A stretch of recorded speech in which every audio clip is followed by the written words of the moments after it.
Tech in 5. In an age where everything is online, how safe are you really? Meet Stuxnet, the digital missile that changed warfare forever. In the shadows of cyberspace, a new kind of weapon was unleashed. Meet Stuxnet, the world's first recognized cyber weapon. Discovered in 2010, this complex malware was not designed for petty theft or espionage. Its mission was far more ominous: to cripple Iran's nuclear program, ushering in a new era where code became as powerful as any conventional weapon. Unlike typical cyber threats, Stuxnet was engineered with a specific, destructive purpose. Its playground? The heart of Iran's uranium enrichment facilities.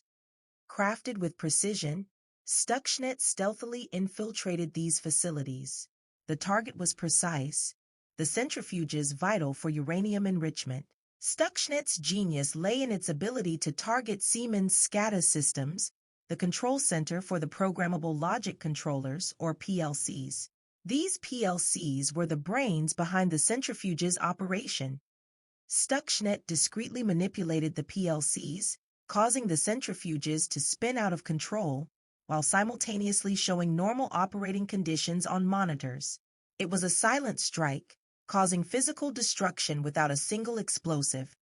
Stuxnet's attack arsenal included an unprecedented array of zero-day vulnerabilities, each serving a strategic purpose. First, the LNK shortcut files flaw. This vulnerability allowed Stuxnet to automatically execute its code simply by connecting a USB drive to a computer. No clicks needed, just plug and play, but for malicious intent. Next, the print spooler vulnerability. This was a crafty exploit allowing Stuxnet to invisibly spread across networks. By targeting the way printers shared data, it could jump from one computer to another, multiplying without any user realizing.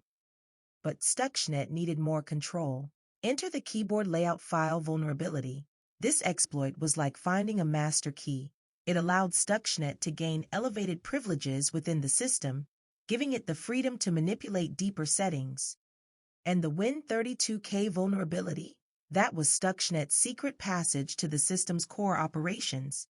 It allowed the malware to interact directly with the Windows kernel, the very heart of the operating system, enabling Stuxnet to operate at the highest level of control.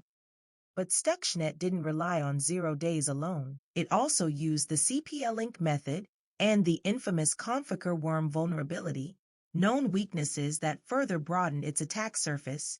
Together, these vulnerabilities formed a potent combination, allowing Stuxnet to creep undetected across networks and seize control of critical systems.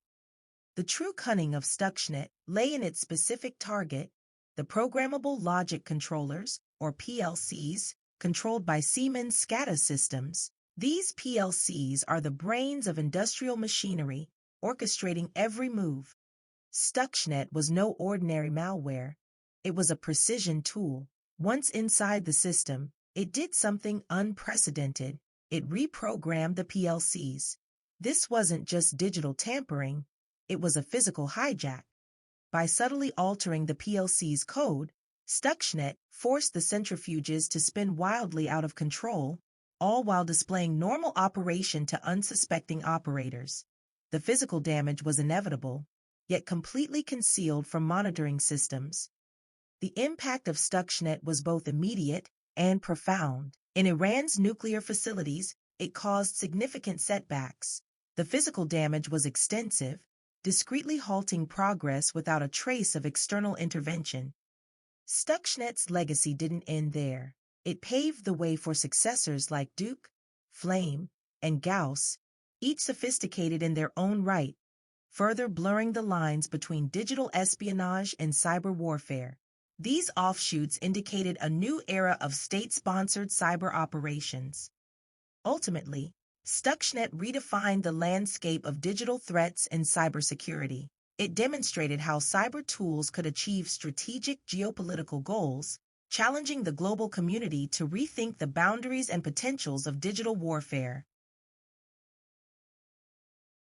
Stay tuned for more videos on Tech in 5.